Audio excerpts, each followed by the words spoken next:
They all say I'm the woman Lucas has carefully nurtured, his first love.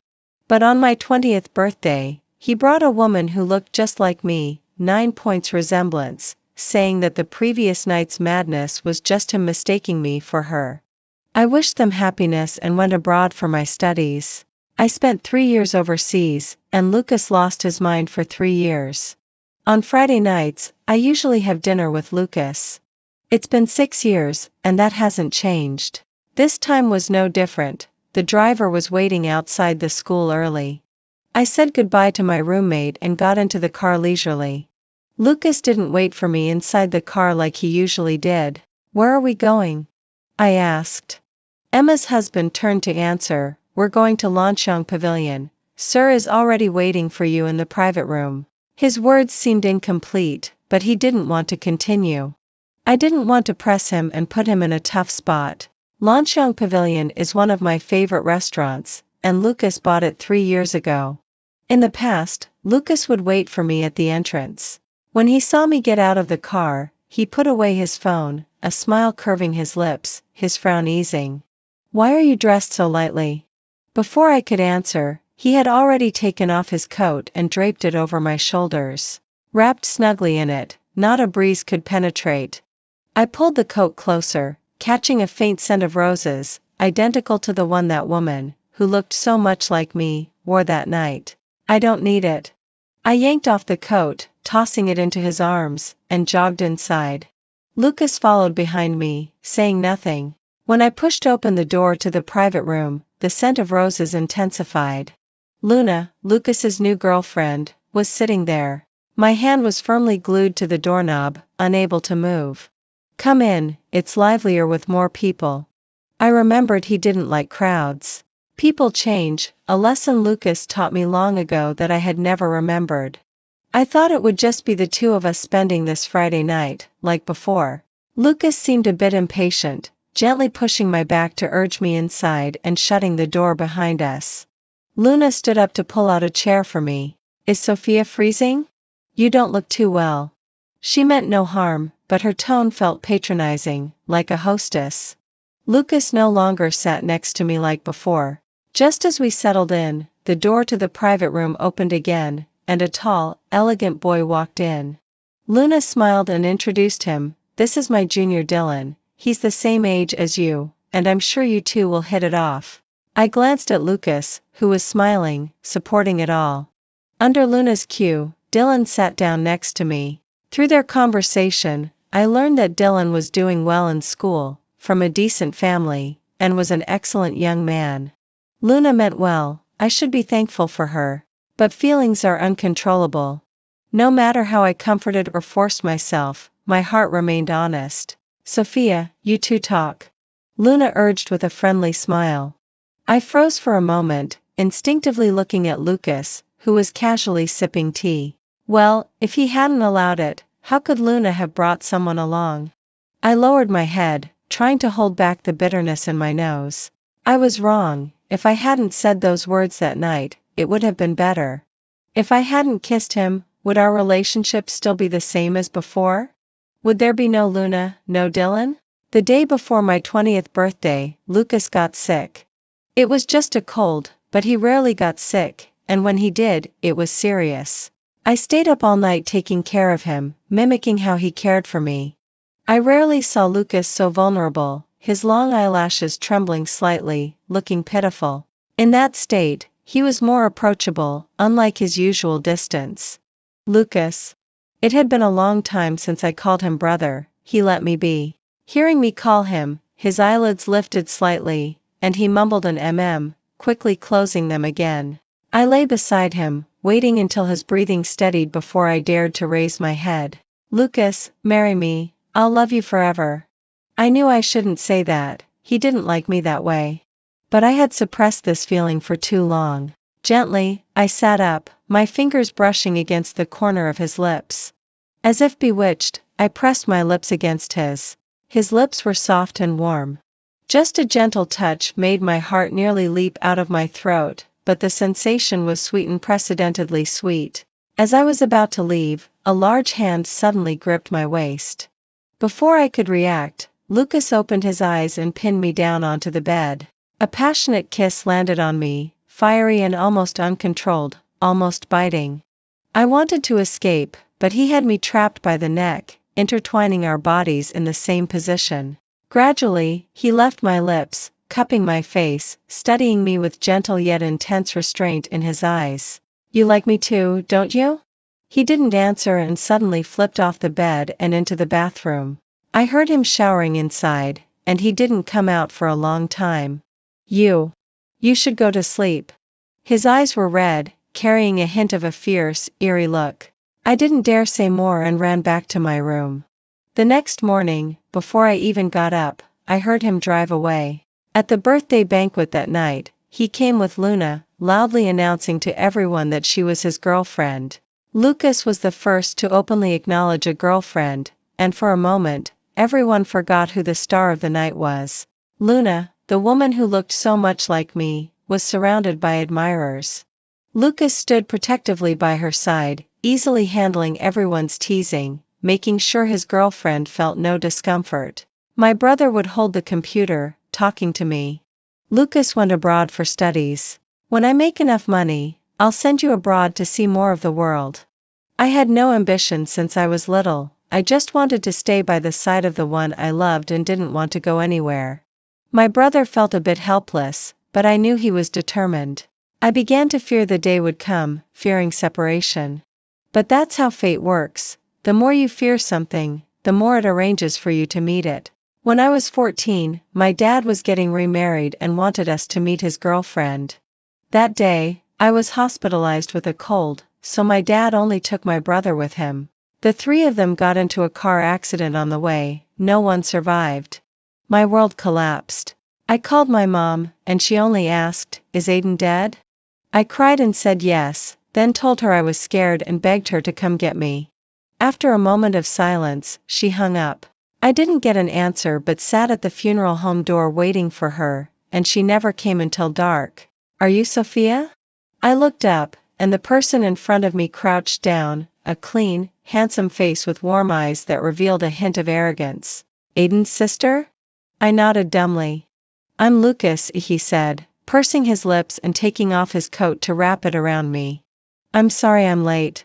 No matter how much time passed, I could hardly forget the warmth that coat brought me. He hugged me and stroked my hair. "You must be scared, right?" "Yeah, Lucas, my brother said he was a reliable person." That's when I let myself cry. He didn't say a word, just knelt there holding me, gently patting my back. Until I cried myself into a faint, he hurriedly took me to the hospital. The last call my brother made before the accident was to Lucas. He had found me a home before he left. A few days later, I met my mom. She was holding a child who looked a few years old, hurriedly handling the household registration and then leaving. There wasn't even time for her to touch my hair and remind me to be a good girl. My guardian was my mom, but my family was Lucas. After that day, I lived with him. Everyone who knew Lucas said I was his distant cousin. Lucas gave me a warm and stable home. I don't know when I started to like him. Maybe it was that night when he rushed back in the rain to celebrate my birthday, or perhaps it was that afternoon when he firmly stood by my side when I was wronged. Maybe it all began when he knelt down and wrapped his coat around me. He was busy, but he would help me with my homework every day. Sometimes I would go to his office, and sometimes he would come home. Even in college, I completed some assignments this way. "Have you finished your homework?" Since the conflict at Lanchong Pavilion, we hadn't spoken for 3 days. Lucas stood in front of me, picking up my drawing as if nothing had ever happened. "Don't you need to be with your girlfriend?" He took a comb and began to comb my hair. "Being with you is the most important." I knew he was lying, but I was still happy. My heart warmed up again. Even though there was no homework, I still went to the company with Lucas. I loved watching him work. When he wasn't smiling, he looked a bit intimidating, yet charming. "Stay here, I'm going to a meeting." He was busy all morning.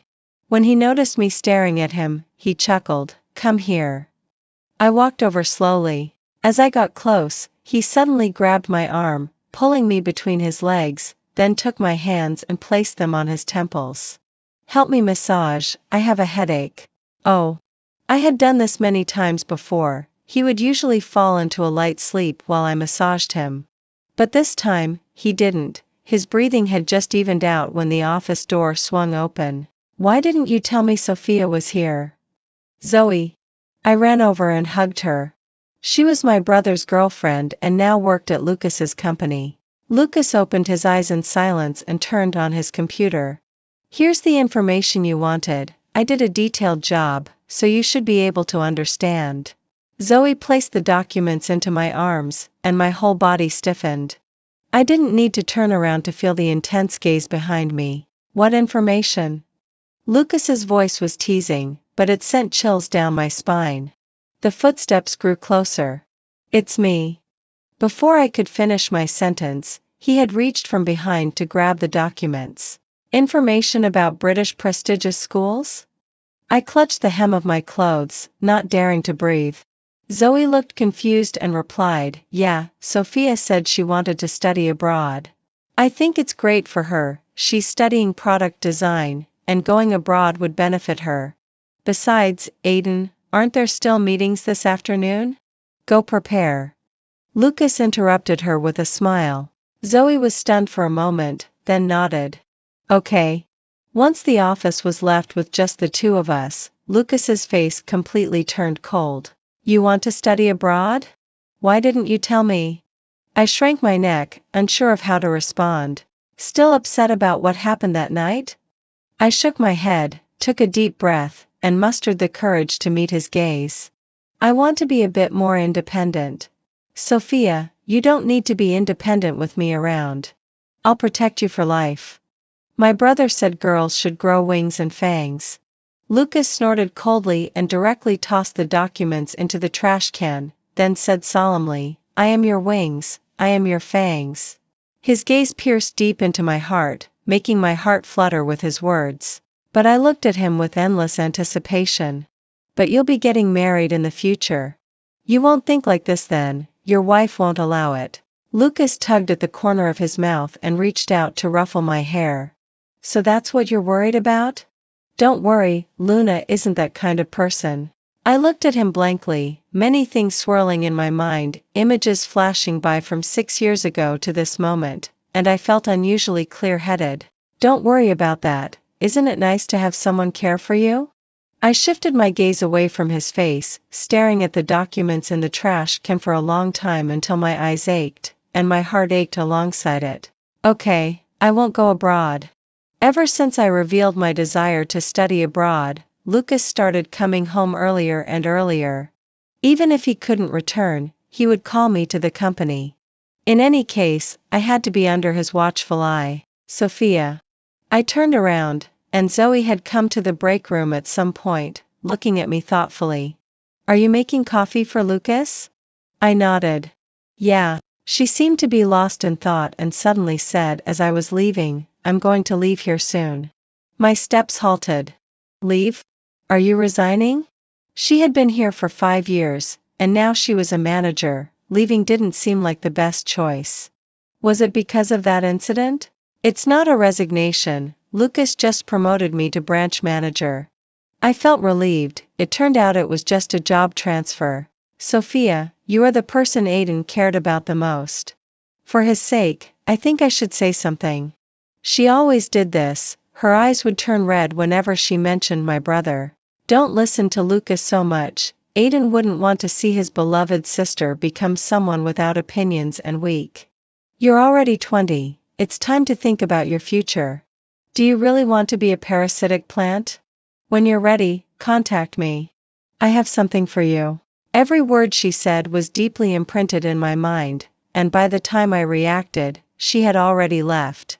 I carried the coffee inside, and Luna was in the office as well. The two of them had some unpleasantness between them, but when she saw me come in, Luna immediately put on a smiling face. Look at you, she pushed Lucas's shoulder playfully. Why are you still letting Sophia do the tea-serving work? Lucas looked at me without answering her and smiled as he asked, Did you just see Zoe? My heart skipped a beat. How did he know so quickly? Yeah, she went to make coffee too. Lucas got up and slowly walked in front of me, placing the coffee on the coffee table. What did she say to you? I lowered my head, not daring to meet his eyes. She just asked a few questions about my studies and said she's going to be the branch manager. I see. He didn't ask anything further, picked up his coffee, and sat back down in front of the computer. I'll head to school first. After saying that, I grabbed my backpack and quickly left. Once I was outside the building, I finally felt a bit relieved and took deep breaths. I had no classes today and wandered around the streets for a long time, not wanting to go home. I never imagined I would come to fear that place. It was supposed to be my only refuge. I didn't return until Lucas called me to hurry home. When I walked in, Emma came over to tell me that Luna was also there. The sir said Miss Luna is going to stay long term, her things have already been moved in. I know. What was meant to happen would eventually happen. I felt calmer than I had expected. When I returned to my room, I found everything had been moved around. Especially, the little bear I kept on my bedside was gone. Emma. Emma hurriedly pushed the door open and came in. What's wrong? My little bear? Emma glanced at my bedside and froze. I don't know, I didn't touch that bear. Is it the brown bear? Luna walked in, took my hand, and gently asked. Having seen it before, I felt like I was grasping the last straw of hope. Yes, that's it. Have you seen it? She nodded. I thought it was too old, so I threw it away. I bought you a new one, should I go get it for you? Tears suddenly streamed down my face, and for a moment, my heart and limbs felt cold. How dare you just go into someone else's room? How dare you throw away my things? She glanced at the door, her face pale. I just wanted to do something nice for you. That bear was bought by my brother after my mother left, specifically to accompany me. Whenever he went out to work, that little bear would be there with me. All these years, having it around made it feel like my brother was always with me. It had become old and tattered, yet it still sat on my bedside, so out of place in this room. So, did Luna really not realize how important it was to me? I grabbed her collar. You're going to marry Lucas, you want to curry favor with him, and that's none of my business. But how dare you touch my things? Luna's face flushed red, her eyes fixated on the door, her tears flowing for Lucas. Where did you throw it? I'm asking you, where did you throw it? Luna bit her lip, looking pitiful. In the trash can at the door. I pushed her away. As I passed by Lucas, he suddenly grabbed me. Are you going to dig through the trash? I struggled to shake him off, but his grip was too strong. He glanced at Emma. Take a few people to look for it, let go of me, I want to find it myself. Lucas tightened his grip, causing my bones to ache. Digging through the trash isn't something you should be doing. What do you mean I shouldn't? Do you know what that bear means to me? Lucas silently stared at me, his gaze deepening, a vein bulging on his forehead, his face darkening. Apologize to Luna. What did you say? He shoved me next to Luna, a hint of annoyance on his face.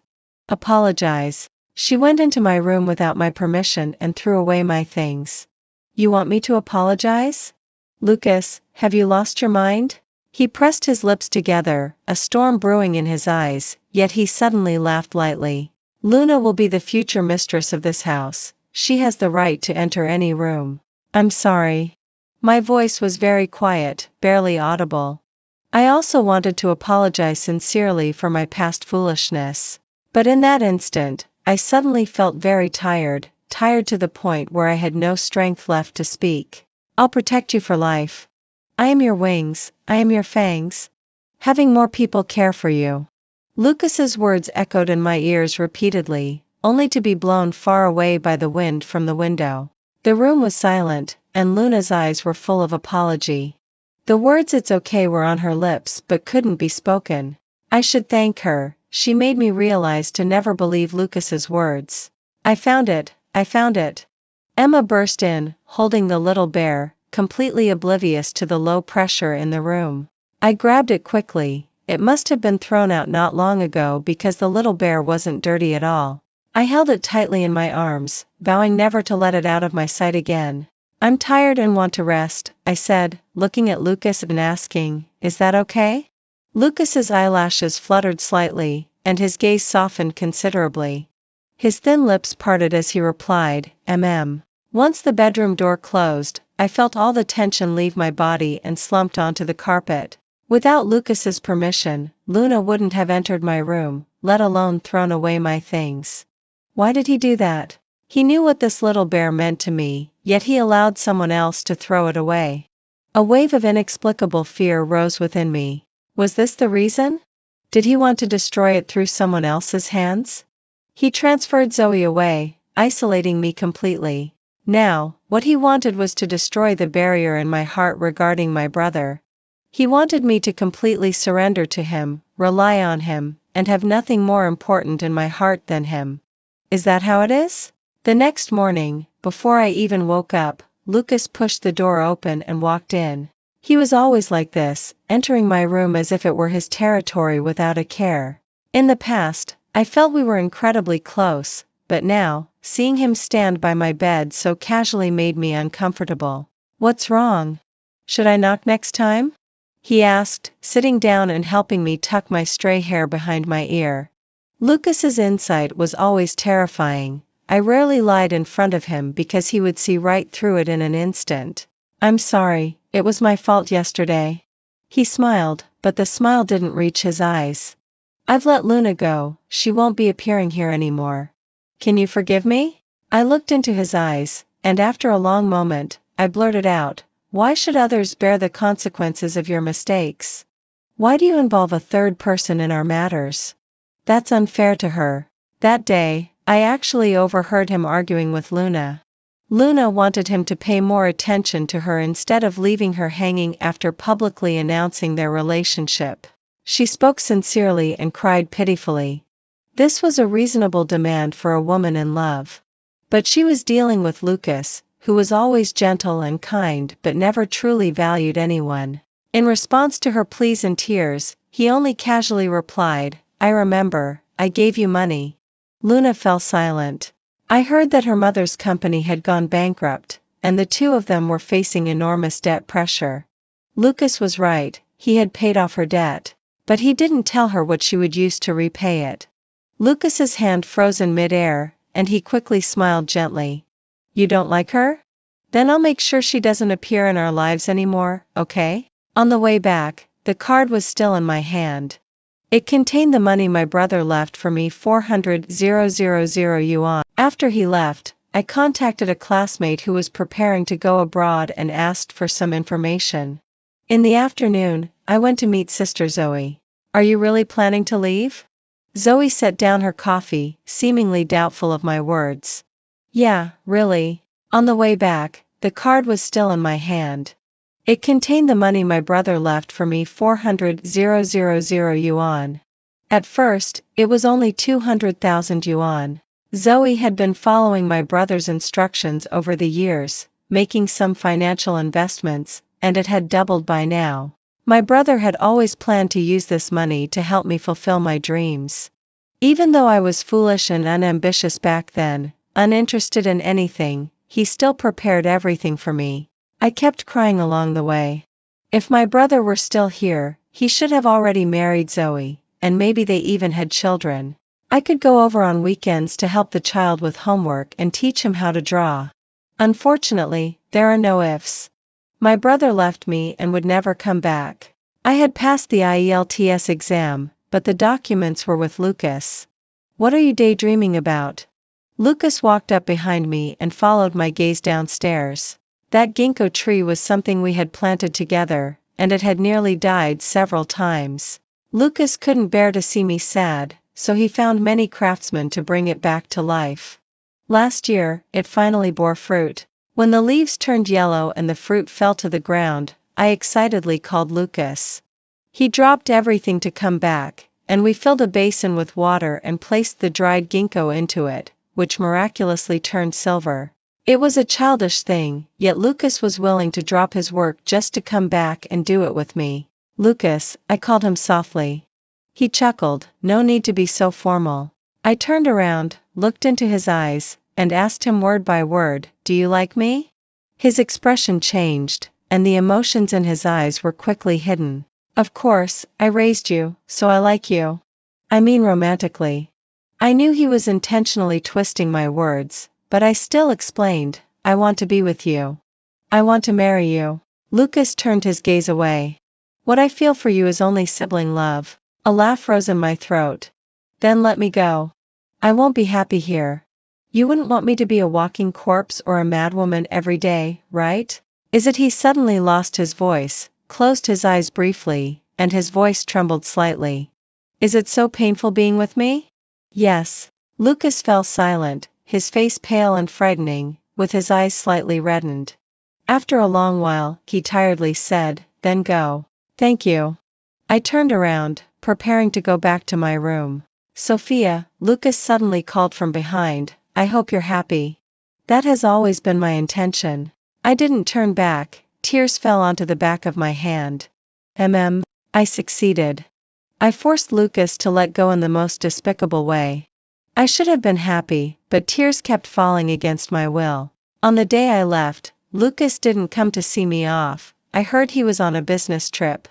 Sister Zoe handed me my things. Take care. If you need anything, remember to call me. I know. Emma. My nose felt a little sour. You have to take care of yourself, and don't let Lucas drink too much. I know. When the holidays come, I'll be waiting for you at home with Mr. Zoe. I hurriedly turned around, and tears began to flow when I heard the word home. I lied to Lucas. I didn't go to school in the United States but to the UK, at a school I had chosen long ago. He still didn't know that my rebellion had started a long time ago. After arriving in the UK, I texted Lucas to let him know I was safe and explained my reasons. I really wanted to grow up. I didn't want to live under his wings forever. He asked for my address, but I didn't tell him. After that, I changed my phone number and focused on my studies. At first, it was quite an adjustment. The family I was staying with were a pair of Chinese sisters. The older sister was named Ruby, and the younger sister, Mia, was blind. Their parents had passed away 2 years ago, and the two sisters managed the house together. From my room, I could open the curtains and see the River Thames. I loved it, and if it didn't leak when it rained, I would love it even more. Ruby worked at a nearby supermarket, and Mia, who was the same age as me, attended a school for the blind. We spent Christmas Eve together. What's this drink? Mia asked softly. I quickly took the bottle from her hand. This isn't a drink, it's soy sauce that I bought. Sorry, the packaging didn't have Braille, and I almost made a fool of myself. I smiled to comfort her, my gaze falling on that bottle of soy sauce. The next day, I took a stroll around the supermarket. Many products didn't have Braille on the packaging, only a few did. How do blind people choose products? That night, after thinking for a long time, I finally asked Mia. She didn't mind and patiently explained, some things I can recognize based on my daily habits, but things like sanitary pads I have to ask the staff about. It's quite a headache, sometimes, because I keep asking, I end up causing trouble for others, and it's only natural to be disliked or scolded. I looked at Mia, who was trying her best to mask her sadness with a light tone. Mia, how about I design packaging with Braille? Mia froze on the sofa, seemingly processing what I had just said. After 10 seconds, just as I was about to break the awkwardness and change the subject, she suddenly began to sob. I'm sorry, I didn't mean to bring up your sad memories. She frantically grasped my hand, choking back tears. Thank you, thank you. Seeing her tears made me cry too. I should be thanking you, only now do I smell the scent of the dreams my brother spoke of. I should also apologize to you. In these years of studying product design, I only thought about how to innovate and attract customers' attention. I never considered that packaging could relieve someone's life troubles and protect a person's dignity. When Ruby came back, she found us on the sofa, both hugging our heads and crying. Did someone break in? Did you lose something? Did you lose money?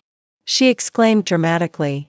Mia and I laughed in unison. With this idea, I followed Mia to the blind school and even found a part-time job there, working while learning Braille. Initially, my busy life became more manageable as I got used to it.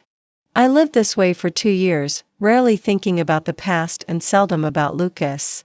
fate intervened. I didn't know how he found me. One day, after finishing my part-time job and nibbling on a piece of bread as I came out of school, I was shocked to see him waiting for me at the door. It was snowing, and he was still wearing a similar black coat. I used to always joke that his clothes were all identical. He jokingly replied, "The stitching is different."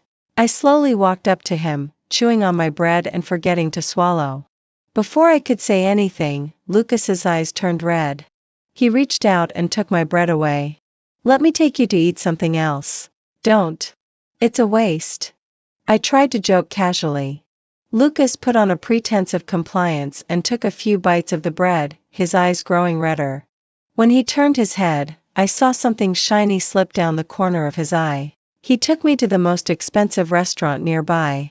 The waiter's expression turned a bit strange when he saw what I was wearing, but once he saw Lucas's outrageously expensive coat, he smiled obsequiously. Since it was rare for me to come to such a nice place, I enjoyed a good meal and didn't forget to pack some food for Ruby and Mia. "You should go back to the hotel." "I don't have any empty rooms, and they're all girls," I said, with Lucas following closely behind me as if I would fly away any second. "I want to see where you live." He would surely show that expression of me suffering again. I hoped Ruby wouldn't get angry. I took him inside, using the delicious food to send the sisters to the restaurant, then led Lucas upstairs. "This is my room. Look how beautiful the River Thames looks on a snowy day." As soon as I finished speaking, a drop of snow water dripped from the roof into Lucas's shoulder. I quickly grabbed a tissue to wipe it off. "That was an accident. It's usually quite nice." He stared at me solemnly, remaining silent for a long time. We sat quietly for quite a while, and only after I urged him to go to the hotel did he finally leave. In the middle of the night, I caught a cold, and my fever wouldn't go down. Ruby brought me some medicine before heading to work, and Mia bought me some soup and placed it on my desk before leaving for school. It wasn't until noon that my bedroom door opened again, and a familiar, crisp scent filled my nose. Tears uncontrollably rolled down my cheeks. "Lucas, my head hurts." We're going to the hospital now." "It won't hurt for long," he said, bending down to pick me up along with the blanket. On the way, he kept checking the temperature on my forehead. I was admitted to the hospital, and he stayed by my side the whole time. Every time I opened my eyes and saw his tired and weary face, I would forget that I was in the UK, forget that I had left Lucas 2 years ago. The next night, my fever finally broke. He sighed in relief, watching me eat something before falling asleep, slumped over the bedside. I moved closer and looked at his long eyelashes. He was already 30, yet his skin was still perfect.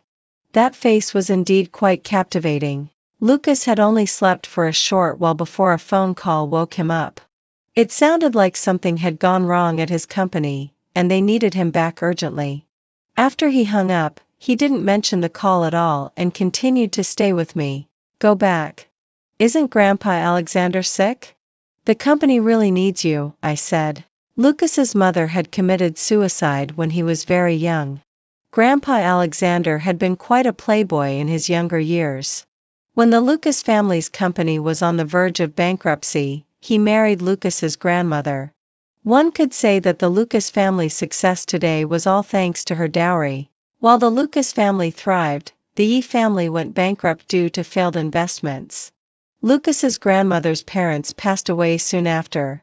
Grandpa Alexander, having regained his masculine pride, began to humiliate Lucas's grandmother.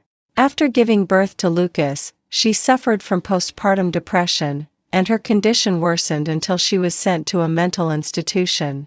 If it hadn't been for her concern for young Lucas, she likely wouldn't have waited until she was 35 to end her life. After Lucas's grandmother passed away, Grandpa Alexander quickly remarried his first love and treated her children as his own. The years Lucas spent abroad were actually a form of exile. Fortunately, he was exceptionally capable, otherwise, the company would have already fallen into the hands of his stepbrother. I suddenly realized that all these years, Lucas had always been alone. Before I came into his life, he spent every birthday and holiday by himself. "Sophia, do you hate me?"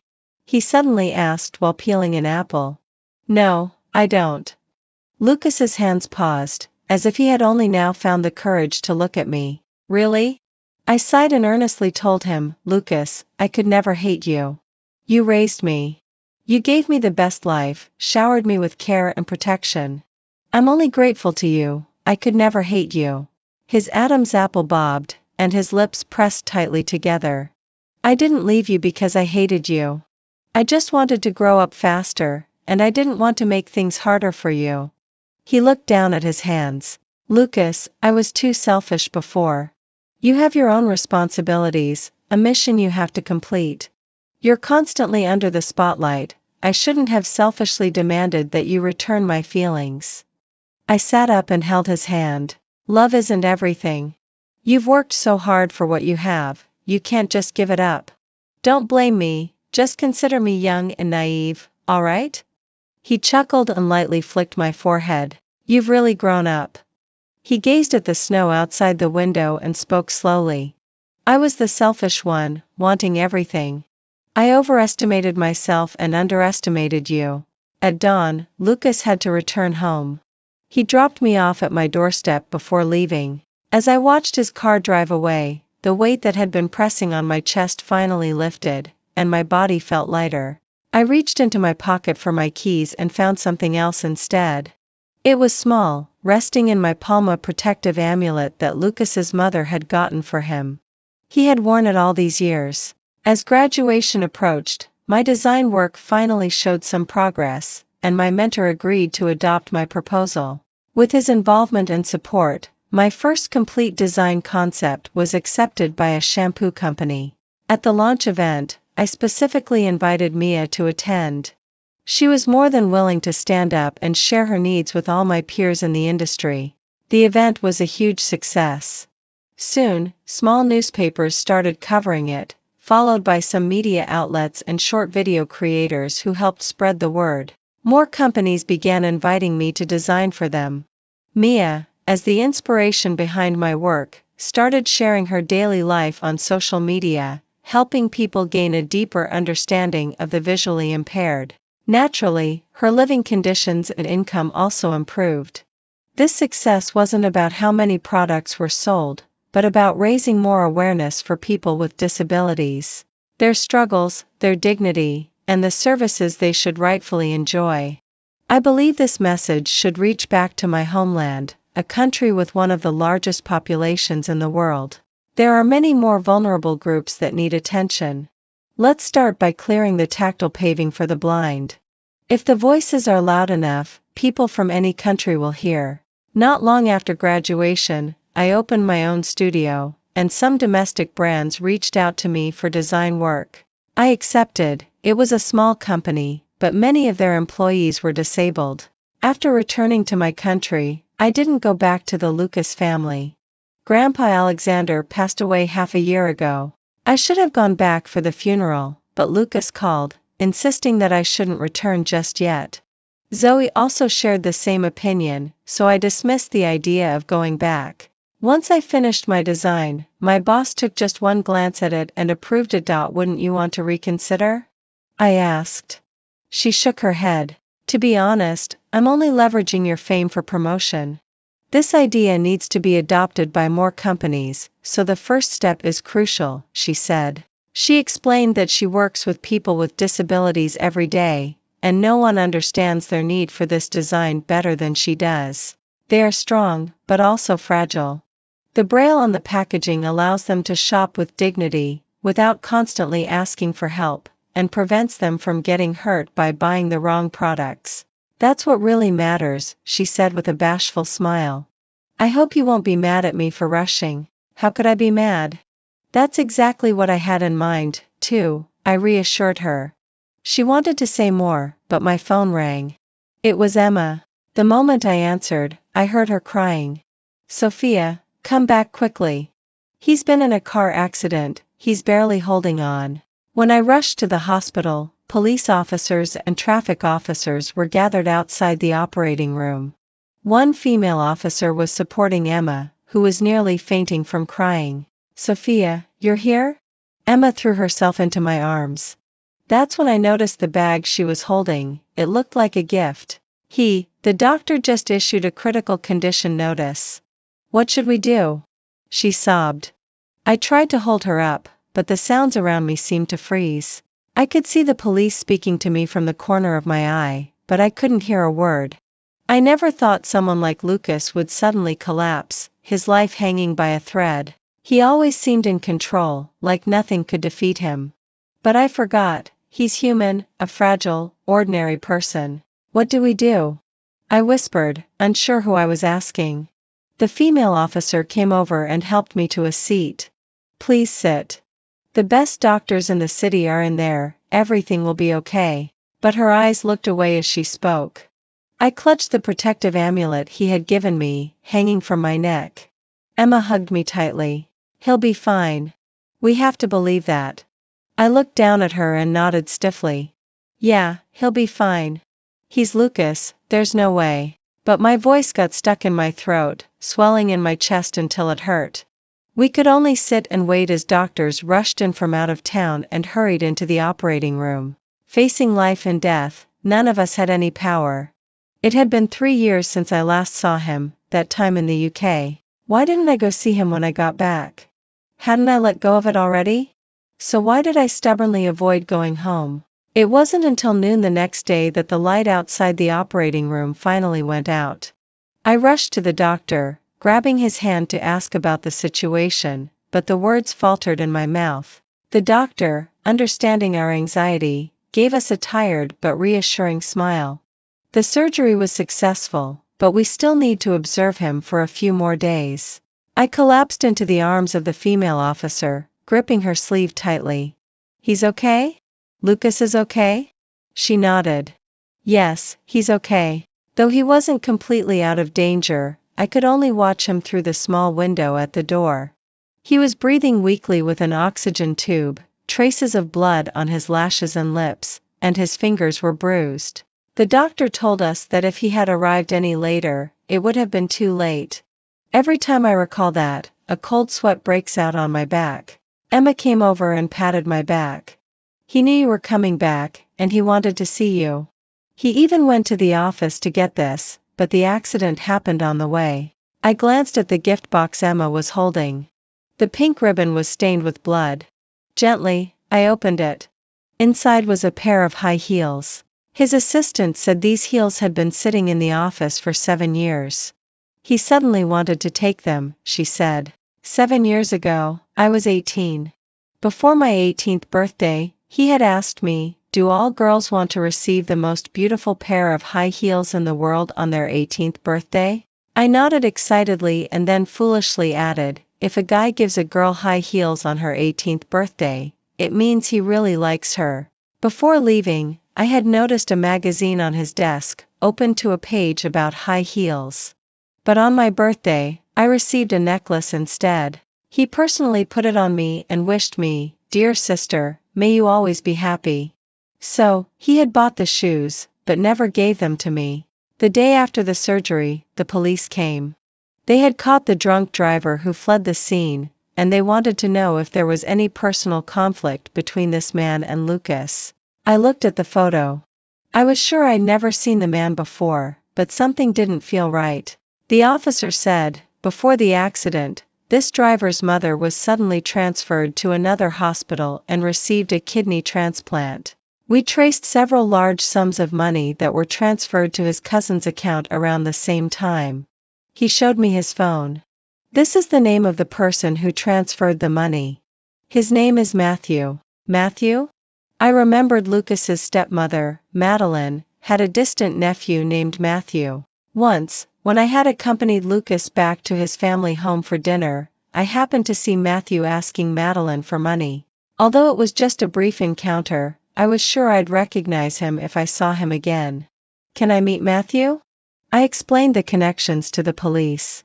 After Grandpa Alexander died, Madeline and her son, Grayson, didn't get a cent. But if Lucas were to die now, it would be a whole different story. He has no wife or children, so everything would be up for grabs again. As soon as I finished explaining, the police received a call saying Matthew was already at the station. I quickly followed them there, and the moment I glanced through the glass, I recognized him. That's Madeline's nephew, Grayson's cousin. The police left to continue their investigation, and within 2 days, they found out that the money Matthew gave the driver came from Grayson. He had realized that Matthew was caught and was already preparing to flee the country, but the police arrested him at the airport.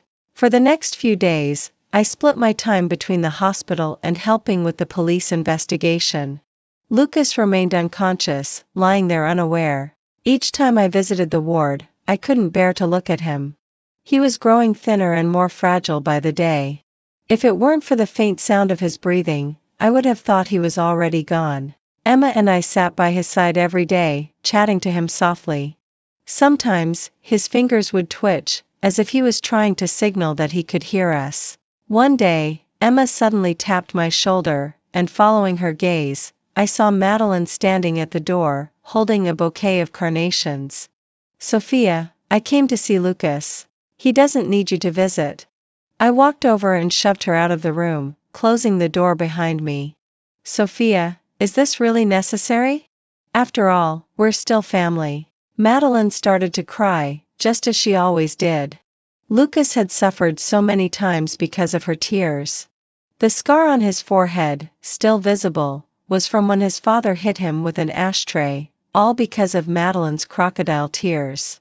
"If you're here to put on a crying show, I suggest you go to the police station and visit Grayson.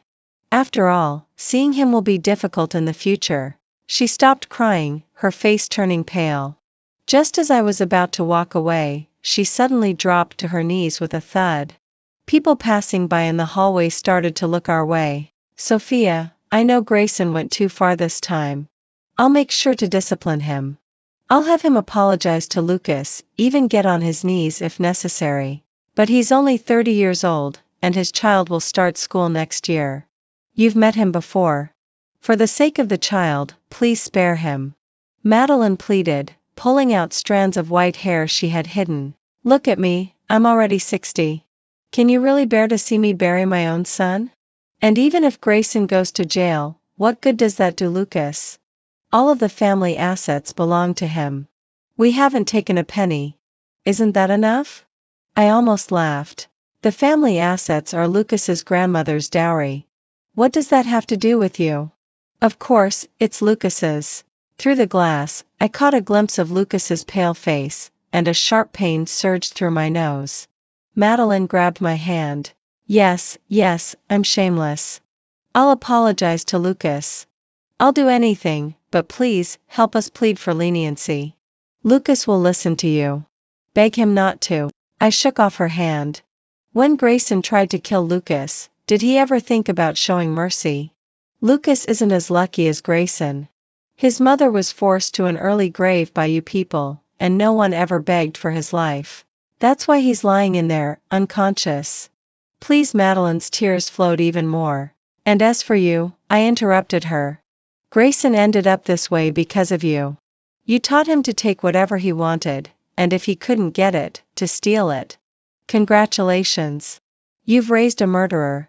Remember, if he ever takes a bullet, it'll be the gun you handed him." Madeline's lips turned even whiter, and she collapsed on the floor, sobbing. I paid her no further attention and walked back into the ward. It was only at that moment that I truly understood the loneliness and helplessness Lucas had endured all these years. I rushed to his bedside, kneeling beside him as tears flooded my eyes. I buried my face in his palm. Whenever I cried in the past, he would always comfort me and gently wipe away my tears. I had lost count of how many times he had stood silently behind me when I was lonely. How he had done everything in his power to protect and heal me when I was hurt. But now, when he needed help, there was nothing I could do. Suddenly, Lucas's cold, stiff hand moved, struggling to brush my face and wipe away my tears. "Why are you crying?" His voice was hoarse, his eyes bloodshot as he barely managed to open them and look at me. My mind buzzed, my body froze, and I even forgot to breathe. Lucas's face seemed even paler. When I didn't respond, he opened his mouth with difficulty again. "Who bullied you?" Doctor. Emma screamed as she ran out. I wanted to answer him, but every word and tear was stuck in my throat. I could only gently hold his hand, unable to say anything. The doctor came in to check him over and smiled. His condition has finally stabilized. Emma and I helped him move his arms and legs. He was groggy, as if he had already forgotten that he had been in an accident. It wasn't until the evening that he was fully awake. "Were you scared?" he asked. I told him everything that had happened, how Grayson had been arrested and how the police were still investigating. Grayson, the fool, thought his plan was flawless but left gaps everywhere. He had been smugly waiting to take everything for himself, but in the end, he just dug his own grave. Lucas nodded. "I've dragged you into all this mess. You shouldn't get involved any further." I didn't say anything as I put away his medicine. "I'm heading back to the studio." He looked surprised, taking the medicine from my hand. "Did I upset you?" I shook my head, grabbed my bag, and prepared to leave. Lucas kept watching me, then weakly asked, "When will you come back to see me?" "We'll see, I'll come after I finish everything." "Oh." When I reached the door, he called out hurriedly, "Text me when you get there. Patients shouldn't be looking at their phones." With that, I closed the door and left. It was 2 days later when I went back to see him. After wrapping up my work at the studio, I overheard my colleagues from the south exclaiming. Only then did I realize it was snowing. I checked my phone, and Lucas had sent a message a few hours earlier. "Sophia, look outside, it's snowing, the first snow." I learned the term first snow from watching Korean dramas and later mentioned it to Lucas. I thought he'd scoff at my childishness, but ever since, he's made sure to be with me for the first snow every year. Even if he couldn't make it, he'd video call. He sent more messages. "The snow is heavy, take care on your way to work, don't slip." The snow from my hospital window looks beautiful. There was even a picture of the snow-covered scenery, with an ambulance parked beneath it. I couldn't see what was so beautiful about it. When I didn't reply, he sent another message a few minutes later. "Isn't it?" I couldn't imagine what Lucas's expression was like when he sent those messages. "Sophia, we're planning to go eat hot pot. Wanna join?" someone asked. I glanced at the messages on my phone. "No, thanks." By the time I made it to the hospital, it was late. When I opened the door to the ward, Lucas immediately turned to look at me, with an expectant gaze I had never seen before. You came?" I waved my phone. "Didn't you say the snow looked great?" "I came to check it out." He chuckled softly, his eyes never leaving me, like a dog who hadn't seen its owner for a long time. "Sophia, did I upset you that day? Please tell me, and I'll change."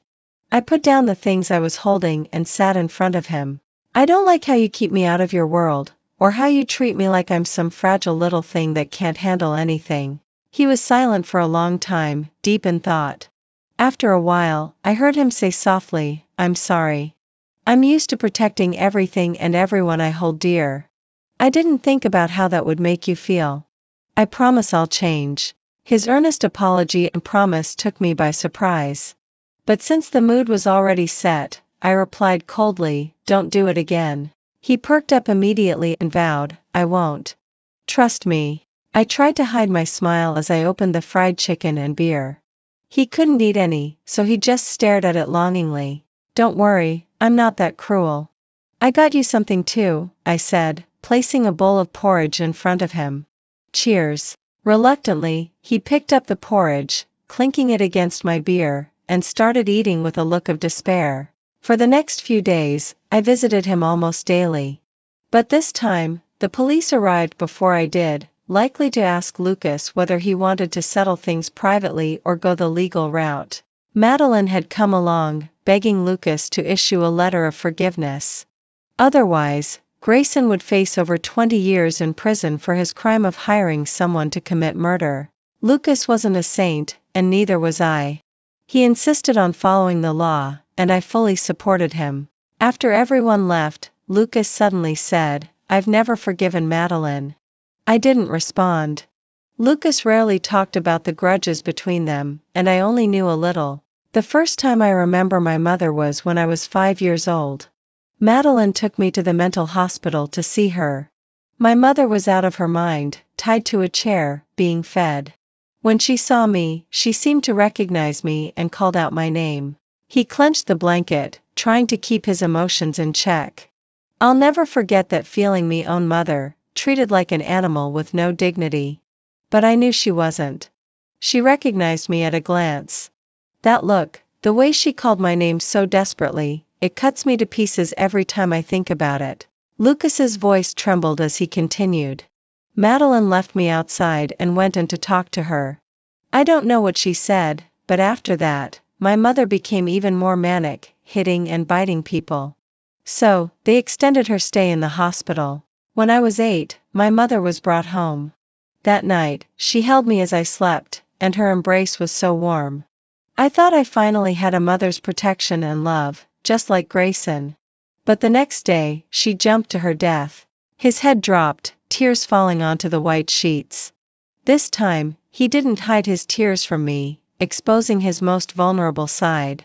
My father and I both knew it was Madeline who drove her to it. But when the police came, my father covered for Madeline. He even claimed that my mother had been caught in an affair and killed herself out of shame. I'd heard from Emma that, when Lucas's father was on his deathbed, he asked if Lucas hated him.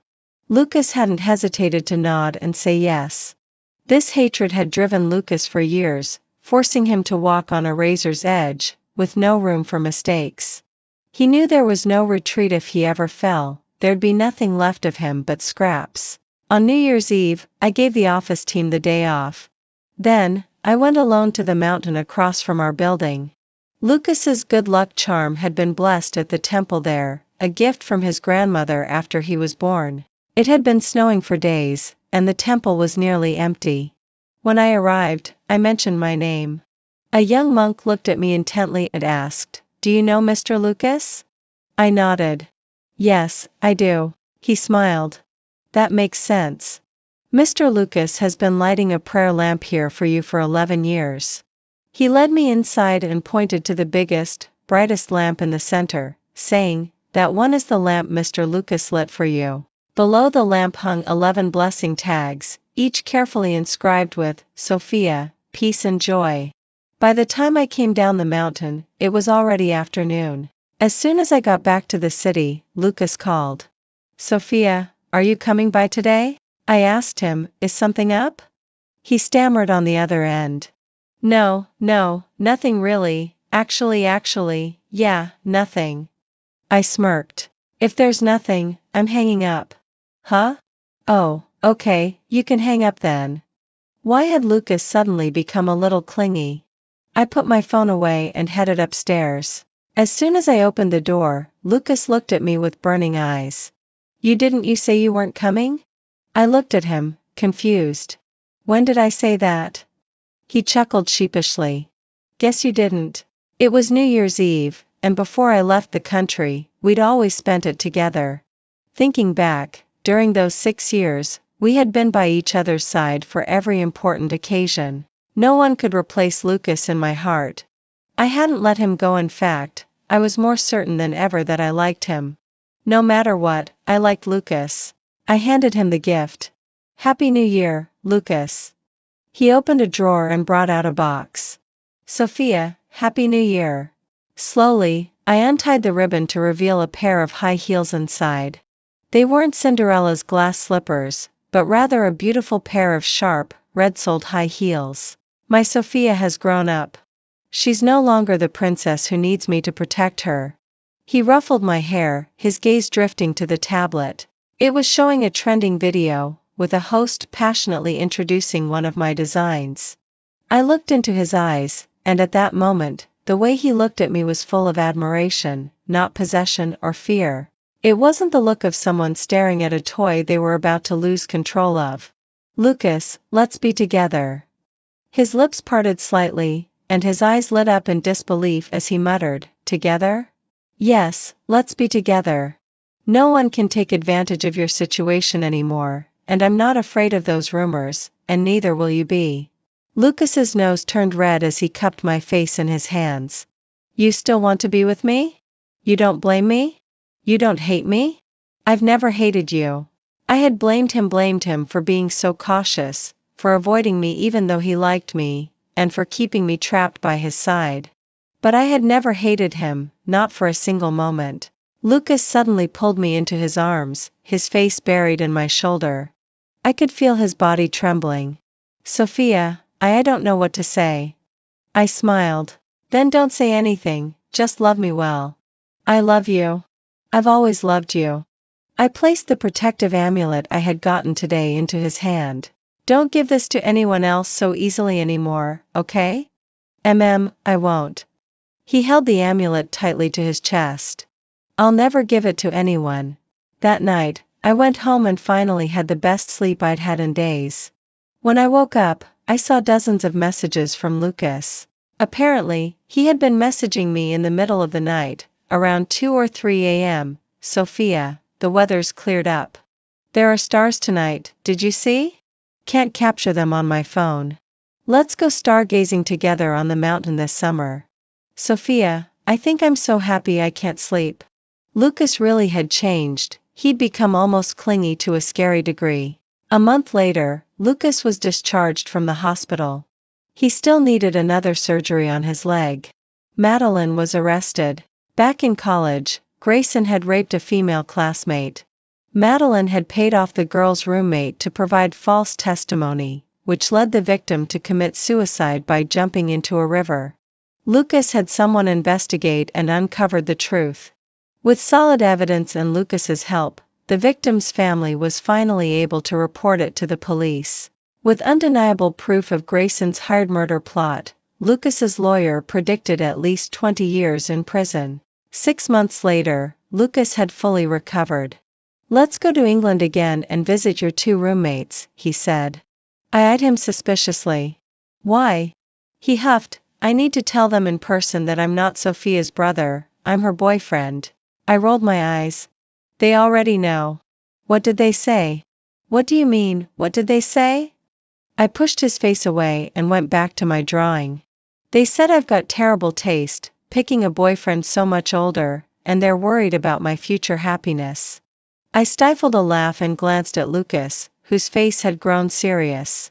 Early the next morning, I was woken up by rustling sounds. What are you doing? I'm going to work out. What? I glanced at the time. It was barely past 4 a.m. He kissed my forehead. For the sake of your happiness, I've got to start working harder now. Without waiting for my response, he left, already dressed in workout gear. From that day forward, every morning, rain or shine, Lucas stuck to his workout routine. I couldn't help but laugh, though I didn't have the heart to tell him I had made up that whole worry about my future happiness thing just to tease him. Grayson's final sentence came in, 20 years, no more, no less. Madeline got her sentence too, 17 years. No one involved in that case managed to escape, not even the homeroom teacher, who got sentenced to 3 years.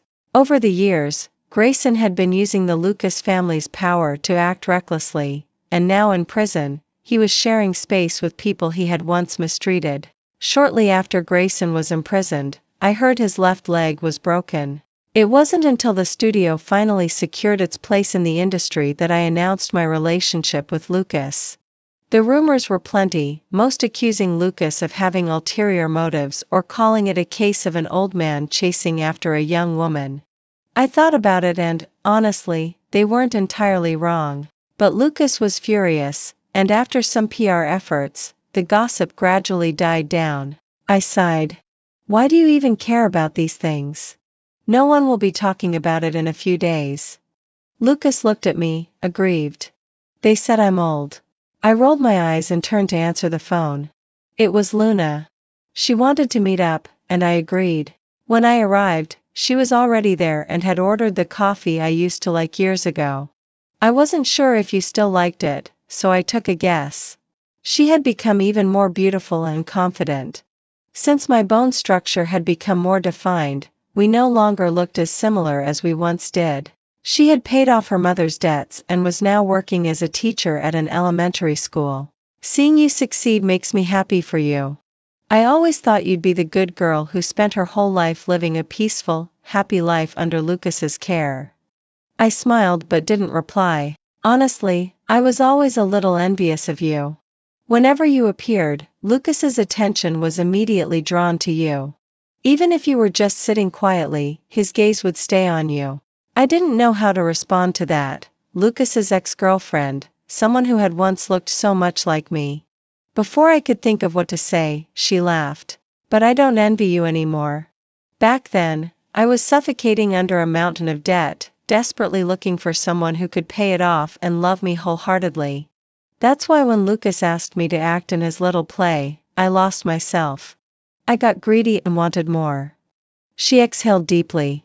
At that time, I used to think, if it had been you who owed the money, Lucas would have been worried sick. He would have paid it off the moment you fell into debt. But me? I faced the humiliation of debt collectors, the beatings. I had to face it all alone. You don't know how terrifying it is to be chased by debt collectors at school, with your students sitting in the classroom. So, yeah, I wanted a man like that. She sniffled. But now, it's all fine. He helped pay off my debts, and I went back to teaching. My mom quit gambling and is living a serious life. I don't envy anyone anymore. That's great, I said sincerely, relieved for her. I can see how much you've changed. She touched her face, her gaze softening. Actually, I wanted to meet you today to apologize for throwing away that bear that meant so much to you. I'm sorry. I shook my head. I never truly blamed you. I know that wasn't your intention. Her eyes reddened, and she downed her coffee in one gulp. I've never hurt anyone except for you. This has weighed on me for so long, but hearing you say that today, I feel like I can finally let it go. As we parted, she gave me a big hug. My birthday was approaching, and Lucas had been acting all sneaky lately. I had a good idea of what was going on. Last month, he'd asked me about my plans for marriage, and I had said we could get married next year. Since then, he had been all mysterious, with his friends, colleagues, and assistants all working hard to help him cover things up. On my birthday, he took me up the mountain. I told you I'd bring you to see the stars, and I never kept that promise. As midnight approached, Lucas suddenly tapped my shoulder. A shooting star. It turned out there was a meteor shower tonight. No wonder he chose today to stargaze. I thought it might be never mind. I closed my eyes to make a wish, but I realized I didn't have any dreams left to chase. When I opened my eyes, Lucas was kneeling in front of me, holding a ring. Sophia, I've hesitated for so long in this relationship. I'm so grateful that after all my hesitation and fear, you were still willing to wait for me. Yesterday, I asked myself and reevaluated my feelings, and I found that I love you even more than before. I love the vibrant, glowing version of you today. You've taught me that if you truly love someone, you can't just expect her to be a sheltered flower. If you truly love someone, you should allow her, and help her, to become a towering tree, with her own branches and her own ground to stand on. His voice choked. Sophia, I realized too late, and I caused you so much pain. I'll keep learning how to truly love you.